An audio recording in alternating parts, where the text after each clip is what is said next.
আল্লাহ তাআলা বলছেন কোরআনুল কারীমের ভেতরে, ওয়ামান ইয়াত্তাকিল্লাহা ইয়াজআল লাহু মাখরাজা, যেই বান্দা আল্লাহর ভয় অর্জন করবে, যেই বান্দা তাকওয়ার গুণ অর্জন করবে, ওই বান্দা যত বড় বিপদগ্রস্ত হোক না কেন, যত বড় কষ্ট তার জীবনে হোক না কেন, তার সমস্ত বিপদ দূর করার দায়িত্ব নিবে। এক সত্তা আওয়াজ দিয়ে বলেন সবাই, তিনি কে? দুই নাম্বার, ওয়ারযুকুহু মিন হাইসু লা ইয়াহতাসিব, and Allah will provide the sustenance from the sources that they never could imagine before. Allah Ta'ala ওই বান্দার জন্য এমন এমন জায়গা থেকে রিজিক দিবে, এমন এমন জায়গা থেকে খাবার দিবে, টাকা দিবে, সম্পদ দিবে, বান্দা কখনো কল্পনাই করতে পারবে না যে এই রিজিকটা আমার কাছে আসলো কই থেকে। সুবহানাল্লাহ পড়ে সবাই। আচ্ছা, আমরা যারা এখানে আছি, আমরা তো সবাই মনে হয় মধ্যবিত্ত পরিবারের সন্তান, নাকি? আপনাদের তো অনেকের বাড়ি টিনের বাসা আছে না? আমি তো একটা কথা প্রায় মাহফিলে বলে থাকি যুবকদের জন্য বিশেষ করে, যে মধ্যবিত্ত পরিবারের সন্তান মানেই হচ্ছে আমরা একটা ব্র্যান্ড। যুবক ভাই, কেন ব্র্যান্ড? আগে কথা তোমাকে বুঝতে হবে। দেখেন, মধ্যবিত্ত পরিবারের ছেলেকে আপনি সাইকেল দিবেন, ওটাও চলবে। আপনি বাইক দিবেন, তাও চলবে। কার দিবেন, তাও চলবে। আপনি ওকে বলবেন যে কারও নাই, বাইকও নাই, সাইকেলও নাই, তোমাকে হেঁটে হেঁটে আসতে হবে, ওর তাতেও চলবে। ওকে আপনি ভাত দিবেন, ডাল দিবেন, তাও চলবে। ভাত দিবেন, ভর্তা দিবেন, তাও চলবে। ভাত দিবেন, সবজি দিবেন, তাও চলবে। ভাত দিবেন, গোস্ত দিবেন, তাও চলবে। কিছুই দিবেন না, জাস্ট একটা ভাত দিবেন, একটা পানি দিবেন, আর একটা মরিচ দিবেন, ওর পান্তা ভাত হলেও চলবে। কারণ কি? আমরা বড় ঘরের ধাপুস ধুপুস খেয়ে বড় হওয়া ব্রয়লার মুরগি নয়। আমরা মধ্যবিত্ত পরিবারের সন্তান, আমরা কঠোর পরিশ্রমী সন্তান, রংপুরের ভাড়া। আল্লাহ বলছে, বান্দা যতই মধ্যবিত্ত পরিবারের সন্তান হও না কেন, আমি আল্লাহকে ভয় করো। লাভ কি হবে? তোমার রিজিকের অভাব তুমি জীবনে কখনোই ফিল করতে পারবে না। সুবহানাল্লাহ পড়ে সবাই। আমি আপনাকে একটা কথা এখন বলতে চাই, এটা আমার জীবন থেকে কথা। তবে অনেকে ভাববেন আসিফ হুজুর মনে যে শো অফ করছেন। It's not like that. আমি বলতে চাই যে আমি অনেক বড় মুত্তাকি তা নই, তবে আল্লাহর ভয় আমার মাঝে একটু হলেও তো আছে, আছে না? আচ্ছা, আমি নিজে কিন্তু যুবক ভাইরা, মুরব্বী আব্বাজানরা, মায়েরা, বোনেরা, আমি কিন্তু মাত্র ৩,০০০ টাকার চাকরি করতাম। যুবকরা আমার কথা মার প্যাচ একটু ভালো করে বুঝবা। আমার বাবার একটা বাইক ছিল, বাইকটা হচ্ছে 18 বাইক। নাম শুনছেন আপনারা? ডায়াং। তো ভাই, এত ঝাংড়ি বাইক আমি জন্মেও দেখি নাই। স্টার্ট দিয়ে এখান থেকে যাই 1 কিলো গিয়ে আবার বন্ধ হয়ে যায়, ওখানে গিয়ে আবার এমনে ঝুকাই, তেল আছে তাও চলে না। তবুও কোন মতে ঠেলে ঠুলে চালাইছি কয়েক মাস যাব। আচ্ছা, একটা পর্যায়ে গিয়ে এমন একটা অবস্থা হলো আমার পকেটের, যে তেল যে ভরবো বাইকে ওই টাকা আমার পকেটে নাই। তা আব্বাকে বললাম, আব্বা मैं माफी भी मांगता हूँ, दुआ भी मांगता हूँ, আমার দ্বারা এই বাইক আর চলবে না, তোমার বাইক তুমিই রাখো। তা আব্বা বললো, কি করবো বাইকটা, আমার পায়ে তো ব্যথা, আমি তো হার্টের রোগী, এটা কি সেল করে দিব? বললাম, বিক্রি করে দাও, আমি এটা বিক্রি করে সাইকেল কিনবো, সাইকেলের চাইতে ভালো হবে আমার জন্য। তো যাই হোক, বাইকটা বিক্রি করব ভাব, মানে এটা এইভাবে কখনো আমি আগে কোনো মাহফিলে বলি নাই, এতটা ব্যাখ্যা দিয়ে বলি নাই, আজকে বলছি বাইকটা বিক্রি করে দিব অভাবের জন্য। বাট বিশ্বাস করেন, সেই সময়টা প্রতিদিন তাহাজ্জুদ পড়তাম, প্রতিদিন আল্লাহকে বলতাম যে আল্লাহ তুমি আমাকে কবুল করো, আমার চেষ্টা কবুল করো। আর আমি দুইজনের ওয়াজ খুব বেশি শুনতাম, এক আজহারির ওয়াজ শুনতাম খুব বেশি, আর একজন আমি আল্লামা দেলোয়ার হোসেন সাঈদীর ওয়াজ খুব বেশি শুনতাম। সেই সময়ের কথা, it has been 3 years or maybe 4 years back, 3 বা 4 বছর আগের কথা। তো হঠাৎ করে আমি একদিন জুমার খুতবা দিলাম। আমি আবার বলছি, এই কথা কিন্তু আমি কখনো কোথাও আপনারা শোনেন নাই, আমি আজকেই বলছি। তো জুমার খুতবা দিলাম, আমি প্রায় 1 বছর যাবত জুমার খুতবা দেই, ভিডিও আপলোড হয়, কিন্তু কখনো কোনো রেসপন্স আসে না। আই মিন কেউ দেখে না ভিডিও। এই 10টা-20টা লাইক পড়ে, 2-1জন কমেন্ট করে, মাশাআল্লাহ, আমি তাতেই খুশি, আলহামদুলিল্লাহ। 2-1জন দেখলে আমার জন্য এনাফ, বা আমার খুশি কারণ হয়ে যাবে। তো আমার মনে আছে, হঠাৎ করে একটা ভিডিও আপলোড হলো আমাকে নিয়ে, মাশাআল্লাহ, ভিডিও টপিক খুব ভালো ছিল, লাখ লাখ রিচ হয়ে গেল। একদিনেই মনে করেন যে 10-20 লাখ মানুষ দেখে ফেললো সেই ওয়াজটা। পরে মিডিয়ার থেকে আমাকে কল দেওয়া হলো যে আপনি জুমা পড়ান কোথায়, আমরা আপনার ভিডিও রেকর্ড করব। তো অনেক বড় একটা মিডিয়া আমাকে বললো যে আপনার ভিডিও একটা আপলোড দিব, আপনি ইনশাআল্লাহ অনেক দূর যাবেন, আপনার জন্য অনেক বেশি কাজ আসবে, আপনি কাজ করতে পারবেন আপনার দাওয়াতি ফিল্ডে। তো একটা মাহফিল করলাম, মাহফিলটা ছিল পাবনায়। মাহফিল ছিল কোথায়? পাবনায়। তো পাবনায় গেলাম, আমি হলাম 3 নাম্বার বক্তা, দ্বিতীয় বক্তা না, 3 নাম্বার। তো আমাকে যখন ওয়াজে দেওয়া হলো, দ্বিতীয় বক্তা খুবই রাগ, আমার টাইমটা তাকে কেন দেওয়া হচ্ছে, ওকে তো দিয়ে কাজ হবে না, ওকে নামান, একে দিয়ে কাজ হবে না। এটা 3 বছর আগের কথা, বেশি না, 3 বা 4 বছর আগের কথা। তো আমি ওয়াজ শুরু করলাম, কি বলবো, নিজের কথা বলছি না বা এটা আল্লাহ রহমত বলছি বলতে পারেন। আমি আধা ঘন্টা ওয়াজ করেছি, প্রত্যেকটা যুবক, আমি নেমে গেছি ওরা উঠে গেছে, মানে এই হুজুরকে আমরা ছাড়বো না। নেমে গেলাম, সেটা আপলোড হলো ইউটিউবে। হঠাৎ করে একদিন আমার বাসা ছিল রাজশাহীতে, রাজশাহীর আমাদের মেইন শহরে বাসা। আমার আব্বা জুমার খতিব এবং আমার আব্বা একটা মাদ্রাসার প্রিন্সিপাল। তো আমি বাইপাস দিয়ে যাচ্ছি বাইক নিয়ে, ভাই আমার কাছে কিছুই নাই, বিশ্বাস করে না আছে টাকা, আর আমার 2টা সাদা পাঞ্জাবি ছিল, আর আমি যেই জুমার খুতবা দিতাম, জুব্বা যে পরবো, জুব্বাও ছিল না ভালো। আমার বন্ধু থেকে জুব্বা ধার নিয়ে আসতাম, যে বন্ধু দে, জুব্বাটা পরে মাহফিল করব বা একটু দোয়া করব, এই ওয়াজ হবে, আবার তোকে জুব্বা দিয়ে যাব। তো আমি এই অবস্থায় মাহফিলের জন্য বা রাস্তা দিয়ে হাঁটতেছি, তো হঠাৎ করে আমার কাছে একটা কল আসলো, বললো আপনি কি আবরারুল হক আসিফ বলছেন? এটা অনেক আগের কথা, আমার ক্যারিয়ার কিন্তু শুরু হয় না। বললাম জি ভাইয়া, আমি আবরারুল হক আসিফ বলছি। আপনি কে? তো বললো যে আমি অমুক জেলার থেকে বলছি, আপনার একটা মাহফিলের ডেট লাগবে। শুনে কলিজায় এত শান্তি লাগলো যে আলহামদুলিল্লাহ, আল্লাহ হয়তো আমার রাস্তা খুলতেছে, এই তো রাস্তা আমার খুলে যাচ্ছে। তা আমি একটু ভাব নিলাম, আমার কিন্তু ডেট মেট কিছুই নাই।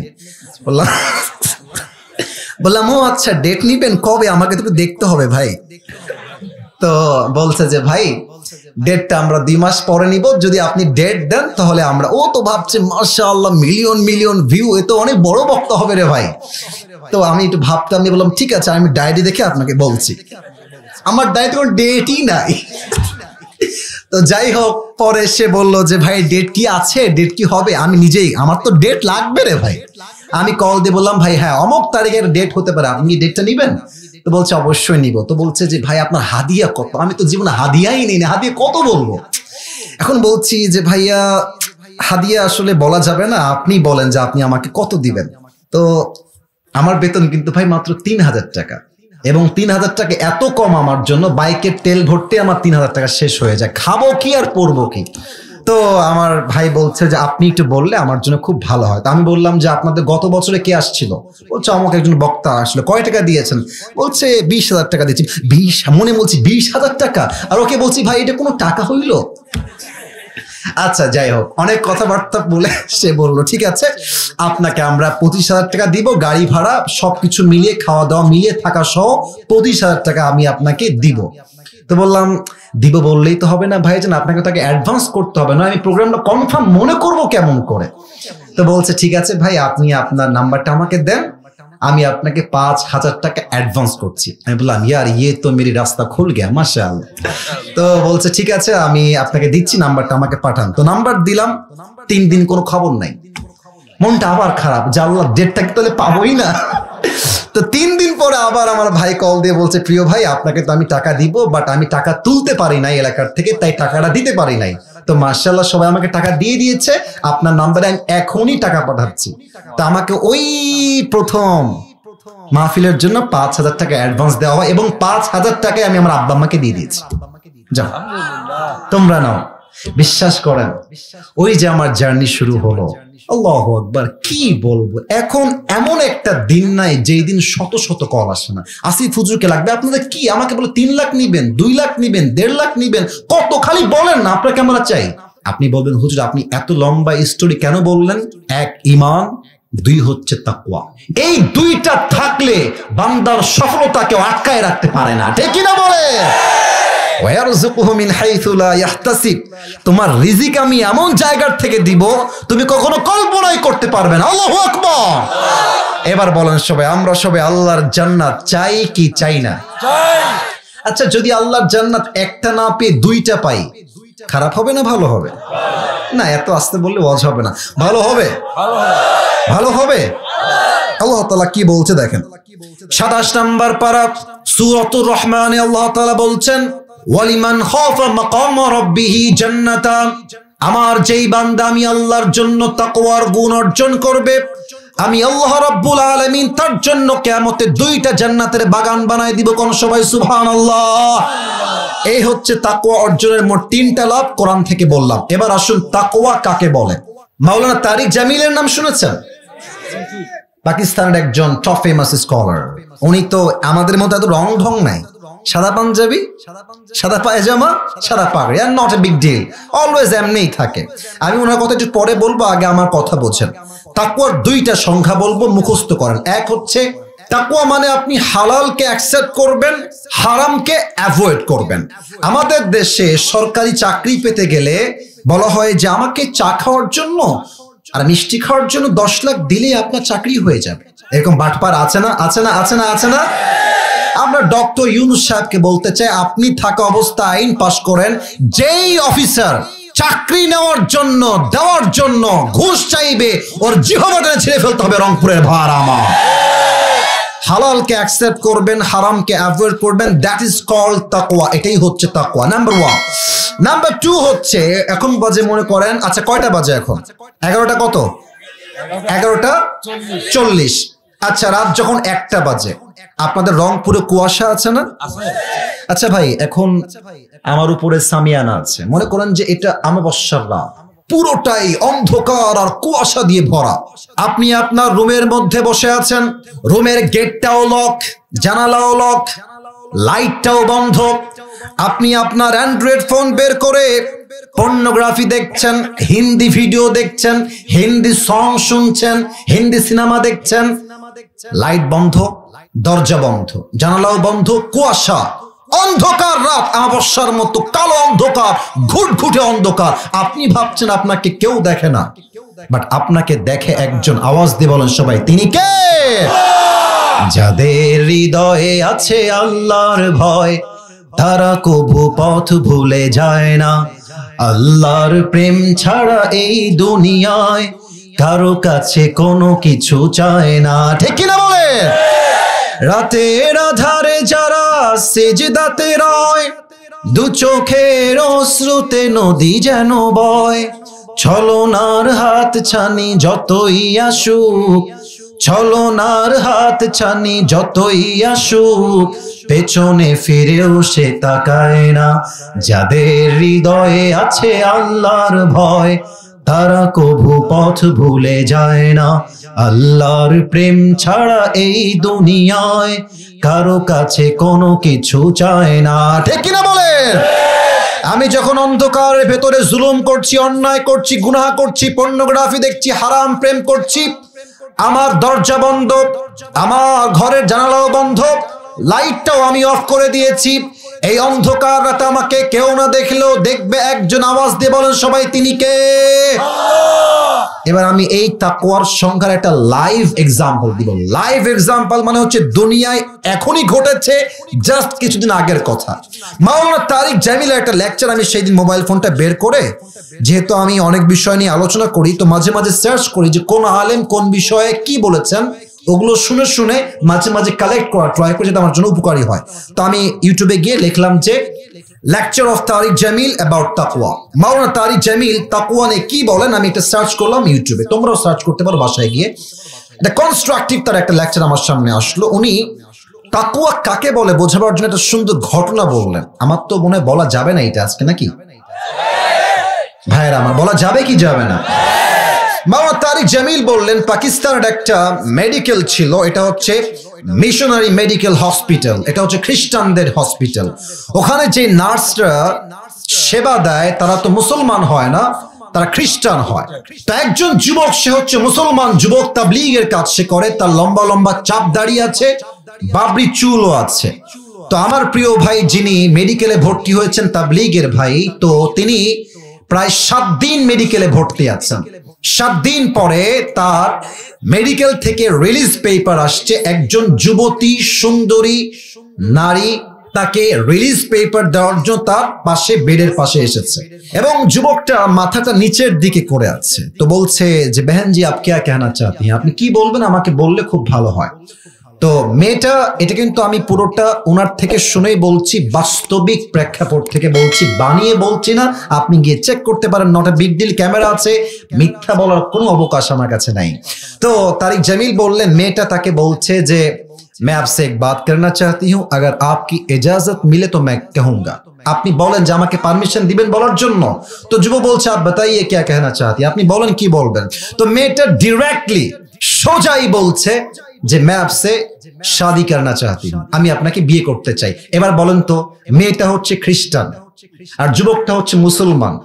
শরীয়তের যে সিস্টেম, যে বিধিবিধান আছে, এই বিধিবিধানে খ্রিস্টানের সঙ্গে মুসলমান যুবকের বিয়ে কি জায়েজ হবে না হারাম হবে? হারাম হবে। তো যুবকটা এই প্রস্তাব পেয়ে he was shocked, he was surprised, thundered, baffled, astonished। কি রে, আমি হলাম খ্রিস্টান, আমি হলাম মুসলমান, সে হচ্ছে খ্রিস্টান, সে আমাকে কেন বিয়ে করতে চাই? তো যুবকটা খুব বিনয়ের সঙ্গে বলছে, বোন यहाँ पे बहुत सारे लड़के हैं, इनको छोड़कर आपने मुझे ही क्यों चूज किया, সব বাদ দিয়ে আমাকে কেন? তো মেয়েটা একটা কঠিন জবাব দিয়েছে, এটা তাকওয়ার সঙ্গে রিলেটেড, এটা তাকওয়ার সঙ্গে সম্পৃক্ত। মেয়েটা বলছে, যুবক দেখো, I have been working here for 2 years, আমি 2 বছর থেকে এখানে নার্স আছি। তো আমি এই রুমে যখনই ঢুকি আমি দেখি সবাই আমার দিকে চোখ তুলে ফেল ফেল ফেল ফেল করে দেখছে, এত সুন্দরী মেয়ে। ইভেন আমাদের যত নার্স আছে আমি হলাম সবচেয়ে সুন্দরী মেয়ে, পাকিস্তানের মেয়ে, ভাবেন না কত সুন্দর হতে পারে।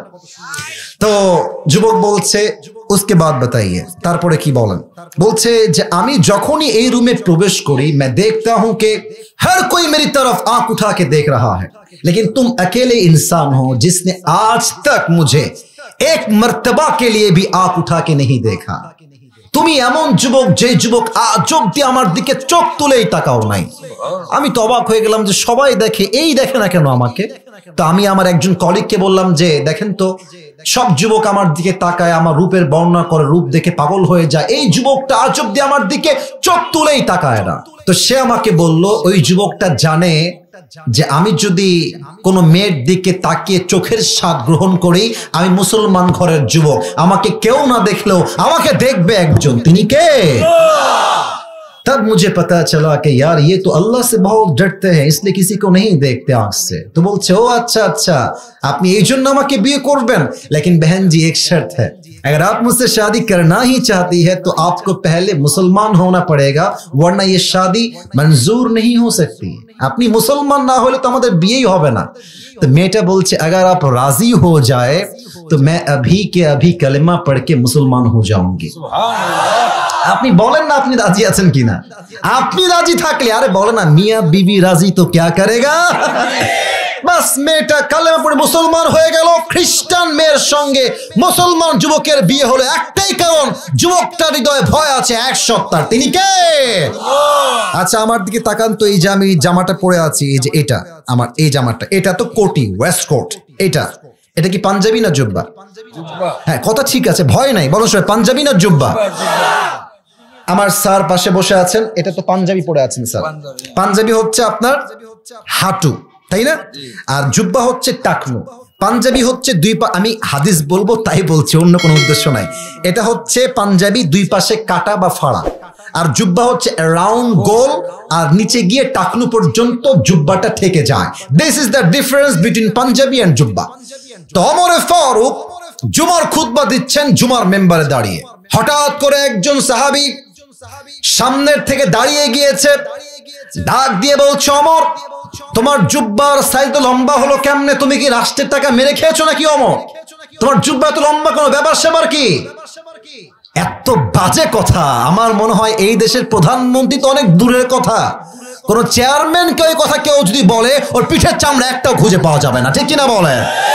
তা আমার দিকে তাকান, ওমর ফারুক এত বাজে কথা শুনে মুচকি হাসতেছে, কোনো রিয়াকশন নাই। আর পাশ থেকে তার ছেলে আব্দুল্লাহ ইবনে ওমর দাঁড়িয়ে গিয়েছে, বলছে তোর মাথা ঠিক আছে? কাকে তুমি কি বলছো মিয়া? বসো, তুমি চেনো তাকে, তুমি কাকে কি বলছো? বসো। আমার বাপের জুব্বা লম্বা কেন? আমি তোমাকে ইতিহাস বলছি। এবার আব্দুল্লাহ ইবনে ওমর ডাক দিয়ে বলছে, প্রিয় ভাইরা আমার, প্রত্যেক বছর রাষ্ট্র থেকে আমরা 2টা জুব্বা পাই, আব্বা পায় একটা, আমি পাই একটা। এবার যেই জুব্বা আমরা রাষ্ট্র থেকে পেয়েছি, আমার জুব্বার সাইজ ঠিকঠাক আছে, আর আমার জুব্বার সাইজ তো ঠিকঠাক ঠিক আছে, আব্বারটা ছোট হয়ে গেছে।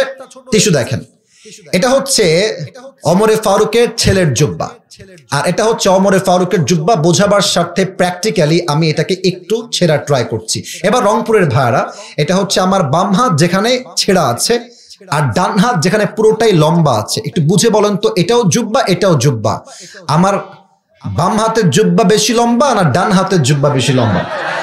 ডান হাতে। বলুন সবাই, কোন হাতে? আচ্ছা, তাহলে ছেলের জুব্বা সাইজ পারফেক্ট, বাবার জুব্বা ছোট হয়ে গেছে। এবার আমাকে বুঝলে উত্তর দেন, একজন প্রধানমন্ত্রী একটা নতুন জুব্বা চাইলে আবার কিনতে পারে না? এখানে কিন্তু রাষ্ট্র নিয়ে কথা হচ্ছে, বুঝতে হবে। পারে কি পারে না? একটা কেন, লাখ লাখ জুব্বা কিনতে পারে রাষ্ট্রের টাকা দিয়ে। ওমর ফারুক বলছে, আব্বাজান এদিকে আসো, আব্দুল্লাহ এদিকে আসো, তোমার জুব্বা নিয়ে আসো। জুব্বা নিয়ে আসছে। বলছে, আব্বা কি করতে হবে? বলছে, নিচে তোমার জুব্বাটা গোল করে কেটে ফেলো। কাটছে। আব্বা এবার কি করব? দর্জি নিয়ে আসো। দর্জি এসেছে। মহারাজ কি করতে হবে আমাকে বলেন? বলছে, এই যে আমার সন্তানের জুব্বার কাটা পট্টিটা আছে না, এটাকে আমার জুব্বার সঙ্গে লাগাই তালি বেঁধে দাও। তালি বেঁধেছে, তালিটা বাঁধার জন্য জুব্বাটা লম্বা হয়ে গেছে। ওমর ফারুক তালি দেওয়া ছেঁড়া জুব্বা পরিধান করেছে, রাষ্ট্রের 1 পয়সা মেরে খায় নাই। ঠিক কিনা বলে? তা আব্দুল্লাহ বলছে, কেন খায় নাই? আমার আব্বা বলেছে যে, আব্বা আমি যদি রাষ্ট্রের 1টা পয়সা মেরে খাই, কখনো ভুলে ইচ্ছায় অনিচ্ছায় আমাকে কেউ না দেখলেও আমাকে দেখবে একজন, আওয়াজ দিয়ে বলেন সবাই, তিনি কে? আপনারা সবাই ঢাকার মেট্রো রেল নাম শুনছেন না? ওই যে 3 আগস্টের সময়, তোমরা যুবকরা আমার চেয়ে ভালো জানো বিষয়টা, ওখানে অ্যাক্সিডেন্টলি একটু দুর্ঘটনার জন্য আগুন লেগে গেছিল। তা আমাদের যিনি মাননীয় প্রধানমন্ত্রী কনফার্ম জান্নাতি আমাদের আপা ছিলেন, তো উনি আপা বললেন যে এটা ঠিক করতে আমার 300 কোটি টাকা লেগে যাবে। 300 কোটি? আমি বললাম, ইয়ার ये क्या बात कर रहा है, 300 কোটি? পরে দেখলাম যে 5 আগস্ট তার পতন হয়ে গেল ছাত্র জনতার মাধ্যমে। 300 কোটি তো অনেক দূরের কথা, মাত্র 20 কোটির নিচে এটা সমাধান হয়ে গেছে। আমি ভাবলাম যে এই মহিলা যেন তেন মহিলা নয়, এই মহিলা অভিনেত্রী হলে গোটা বিশ্ব কাঁপাই ফেলতো অভিনয় করে। আমার অঙ্কুরের ভাই অবাক করা কথা। পরে আমি হিসাব মিলালাম বাড়ির মধ্যে, বাড়ির ছাদে আমার বাড়ির ছাদে ছিলাম, ছাদে বসে বসে হিসাব মিলালাম যে এই কথা বলে বলে এই দেশ থেকে কত টাকা মাইরা খাইছে হিসাব করেন তো। 1 টাকা নয়, 2 টাকা নয়, হাজার হাজার কোটি টাকা এই দেশের মাটির থেকে বিদেশের মাটিতে পাচার হয়ে গিয়েছে। ঠিক কিনা বলে?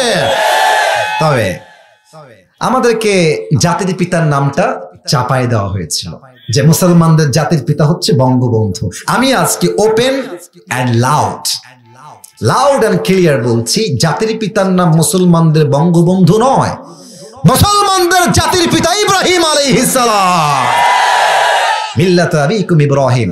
আবার যা একটা কথা মনে পড়ে গেল, বলা যাবে না তাই না? না না থাক, শেষ করে দেই আর একটা কথা। এক লোক বিদেশ থেকে আসছে বাংলাদেশে এসে চট্টগ্রামে ল্যান্ড করেছে। কোন গ্রামে? চট্টগ্রামে। তো চট্টগ্রাম থেকে তিনি ঢাকায় আসবেন, একটা কারে উঠেছেন। এসেই দেখছে রংপুর শহর পার হয়ে বিশাল লম্বা একটা টানেল, বিশাল বড় ব্রিজ আর টানেল। বিদেশি লোক ডাক দিয়ে বলছে, ভাই আমার এই টানেলটার নাম কি? তো বিশাল বড় লম্বা টানেল। বাংলাদেশের লোক ডাক দিয়ে বলছে, প্রিয় ভাই এটার নাম হচ্ছে বঙ্গবন্ধু টানেল। নাম কি টানেল? বঙ্গবন্ধু টানেল। বলছে, মাশাআল্লাহ, the biggest tunnel in the world, অনেক বড় ভাই, সামনে আগাও। এবার আসছে ঢাকায়, এসেই দেখছে বিশাল লম্বা লম্বা ফ্ল্যাট, উঁচু উঁচু দালান আর বিল্ডিং দিয়ে ভরা। বলছে, ভাই what's the name of this place, এই জায়গার নাম কি? যুবক ডাক দিয়ে বলছে, এই জায়গার নাম হচ্ছে বঙ্গবন্ধু অ্যাভিনিউ। বলছে, ওয়াও, গ্রেট, অ্যামেজিং, অনেক সুন্দর, অনেক বড়, যাও সামনের দিকে আগাও। এবার আসছে এক বিশাল লম্বা খাম্বার সামনে, বিশাল লম্বা খাম্বা, গোল অ্যারাউন্ডে, চতুর্পাশে লাইট আর লাইট, লাইট আর লাইট, পুরো জায়গাটাই অন্ধকার, তবে আলোকিত হয়ে গেছে লাইটের আলোকচ্ছটায়। বলছে, what's the name of this place, এই জায়গার নাম কি? তো বলছে, এই জায়গার নাম হচ্ছে বঙ্গবন্ধু স্টেডিয়াম। বলছে, স্টেডিয়াম, হোয়াটস হ্যাপেনিং হিয়ার, এখানে কি হচ্ছে?